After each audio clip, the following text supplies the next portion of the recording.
네, 안녕하세요. 여러분들 반갑습니다. 금융과 에너지 업종을 누구보다 쉽게 알려주는 데이한 멘토 권혁철입니다.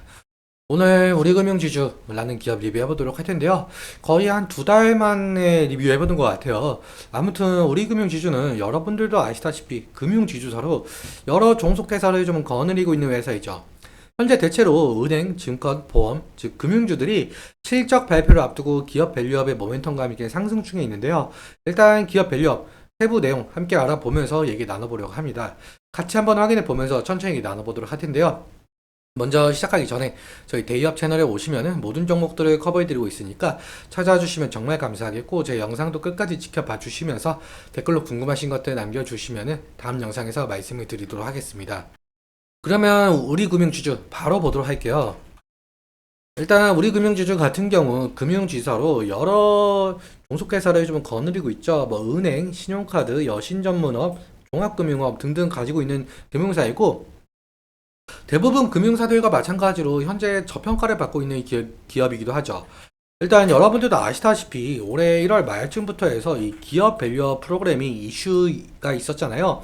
이 주요 내용 같은 경우는 상장사의 주요 투자 지표를 활용해서 시가총액, 업종별로 비교 공시를 하고, 상장사들의 기업 가치 개선 계획을 공표하도록 권고하고, 기업 가치 개선 우수 기업 등으로 구성된 지수 개발 및 상장 지수 펀드를 도입하겠다는 내용이었었는데요. 이 기업 밸류업 프로그램 자체가 이 저평가되어 있는 기업을 가치 개선시킨다는 정책이었죠.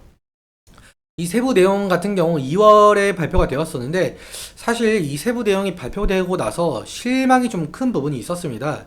그래서 시장에서도 많이 실망을 했었는데, 그렇다면 이 세부 내용 함께 보도록 할게요.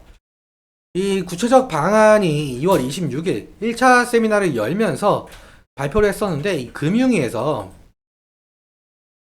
기업 밸류업 지원 방안으로 한국 증시 저평가 해소를 위해서 7월부터 상장사들에게 기업 가치 재고 계획을 스스로 공시하도록 하겠다라고 밝혔었죠. 그리고 다음 달인 2월에 2차 세미나가 열릴 예정인데, 이때 6월 중으로 이 최종 가이드라인을 확정시킨다라고 했죠. 공개된 방안에 따르면 약 1,600개에 달하는 전체 코스피, 코스닥 상장사는 기업 가치 재고 계획을 스스로 수립하고 연 1회 자율 공시하도록 하게끔 만들겠다라는 건데요. 이 기업 가치 개선 계획에는 총 6단계의 내용이 담겨져 있었습니다.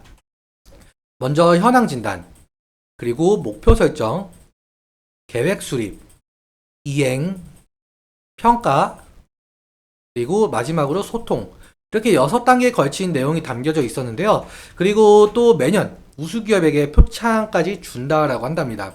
사실 그런데 이 기업 공시 같은 경우는 이 하반기부터 시행이 되고, 실제 지수 개발은 3분기부터 완료가 되고, 이 공시 인센티브는 내년부터라는 내용 때문에 실제 시행 시기까지 너무 기나긴 시간이 걸린다라는 평가를 받았죠.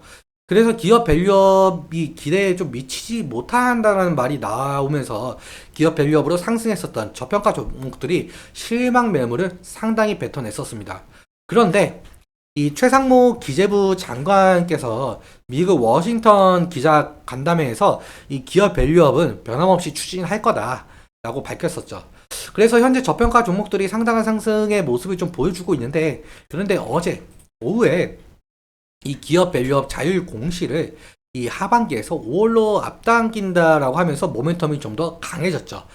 뭐 이 이유에 대해서는 뭐 여러 가지 말이 있지만, 뭐 최근에 윤석열 정부의 총선 참패, 그리고 고금리 지속, 중동의 지정학적 위기가 겹치면서 국내 증시가 약세를 보였었죠. 그래서 정부에서는 이 약세를 좀 타파해 나가고자 이 기업 밸류업에 속도를 낸다, 그리고 증시 안정화를 시키려고 앞당긴 것 같습니다.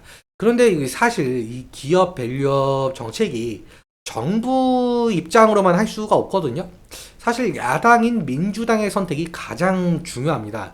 이 이유에 대해서 좀 말씀을 드려보자면, 야당인 민주당 측에서는 사실상 정부의 기업 밸류업 프로그램을 좀 반대는 하지 않았어요.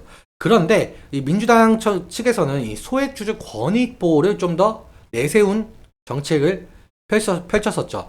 이러한 내용들이 있는데 한번 읽어보시면 좋을 것 같고, 아무튼 이 민주당 측에서는 소액주주 권익을 위한 정책, 즉 기업들과의 이익과 반대되는 상당한 내용을 가진 정책을 공약으로 세우면서 이 기업의 자발적인 주주환원 노력과 세제 혜택에 초점을 맞춘 정부와 여당의 정책 방향과는 큰 차이가 있었습니다.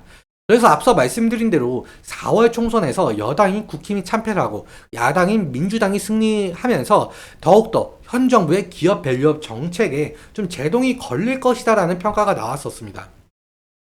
다시 정리해서 말씀을 드리자면 사실 이 기획재정부가 밸류업 정책 중 일환인 세제 혜택, 이 세제 혜택으로 제시한 이 법인세 세액 공제, 그리고 배당 소득세 부담 경감은 이 국회 동의, 즉 민주당 동의가 있어야 실현이 되거든요.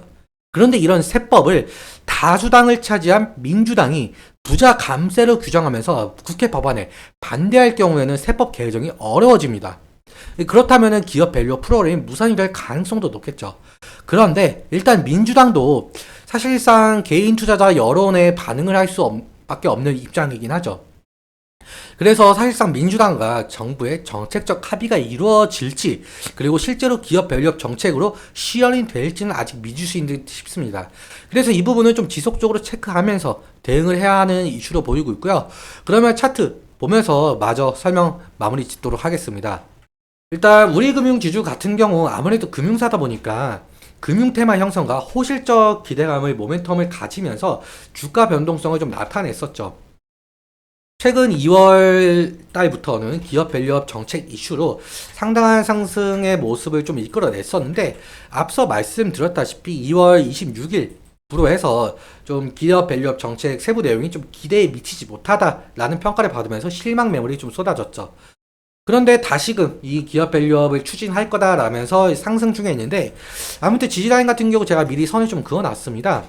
이제 1분기 실적 발표 얼마 남지 않았죠. 일단 금일 흐름 같은 경우 이 21일 이평선을 확실하게 돌파해준 모습으로 보이고 있지만, 지금 60일 이평선에서 윗꼬리가 달리면서 내려온 모습을 보실 수가 있겠죠. 일단 1분기 양호한 실적 전망을 바탕으로 확실하게 20일 이평선을 좀 지지해주면서 60일 이평선까지 돌파를 해준다면 상당한 상승을 좀 이끌어낼 수가 있을 것 같은데요. 하지만 만약에 1분기 실적이 안 좋게 나오거나 기업 밸류업 정책이 무산이 된다라고 한다면 실망 매물이 좀 쏟아질 수밖에 없을 것 같습니다. 그래서 이 지지라인 이탈이 될 가능성도 있을 것 같은데, 이 지지라인 이탈 시에는 당연하게도 리스크적인 관리가 필요할 수도 있겠죠. 그리고 사실상 기업 밸류업 정책이 야당의 반대를 무릅쓰고 시행이 될지는 모르겠지만, 만약에 기업 밸류업 정책이 시행이 된다면 현재 저평가를 받고 있는 금융, 즉 증권, 은행, 보험이 테마를 형성하면서 지속적인 상승을 이끌어낼지, 이것도 지켜봐야 될 부분인 것 같습니다. 오늘은 여기까지 말씀을 드리면서 오늘 내용 여러분들께 도움이 되셨다면 구독과 좋아요 부탁드리고, 말씀드린 내용과 차트적인 부분에 대해서는 제 개인적인 견해가 많이 껴있다 보니까 여러분들의 주관적인 견해와 함께 투자를 하여 현명한 선택하셨으면 좋겠습니다. 오늘도 시청해주셔서 너무 감사하고, 지금까지 멘토 권혁철이었습니다. 감사합니다.